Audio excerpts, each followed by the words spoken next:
बिस्मिल्लाहिर्रहमानिर्रहीम इय्याका नअबुदु व इय्याका नस्तईन। नाज़रीन, अल्लामा इक़बाल रहमतुल्लाह अलैह फरमाते हैं, हो तेरे बयाबां की हवा तुझको गवारा, हो तेरे बयाबां की हवा तुझको गवारा, इस दश्त से बेहतर है न दिल्ली न बुखारा।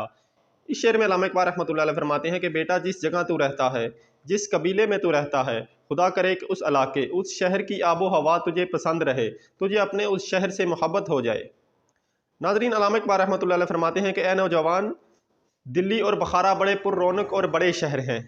वहाँ ज़िंदगी की हर किस्म की सहूलतें और ऐशो इशरत का सामान मौजूद है। लेकिन जो बात तेरे अपने इलाके, अपने शहर में है, वो बात इन शहरों में कहाँ है? जो आज़ादी तेरे अपने इलाके, अपने शहर में तुझे मैसर है, वो इन शहरों में तुम्हें कहाँ मिलेगी? दूसरे शेर में अल्लामा इक़बाल रहमतुल्लाह अलैह फरमाते हैं, जिस सिमत में चाहें सफ्ते सेले रवा चल, जिस सिमत में चाहें सफ्ते सेले रवा चल, वादी ये हमारी है, सहरा भी हमारा। इसमें अल्लामा इक़बाल रहमतुल्लाह अलैह फरमाते हैं कि ए नौजवान, जिस इलाके में तू रहता है वो बहुत वसी है। यहाँ पहाड़ हैं, मैदान है, रेगिस्तान है। तू जिस तरफ को चाहे बहते हुए सैलाब की तरह निकल जा, तुझे कोई रोकने वाला नहीं है। नाज़रीन, इसमें अल्लामा इक़बाल रहमतुल्लाह अलैह फरमाते हैं कि एक नौजवान जो अपने इलाके में रहकर, अपने उस शहर में रहकर तरक्की कर सकता है, वो कहीं दूसरे इलाके में जाकर अरूज इज़्ज़त हासिल नहीं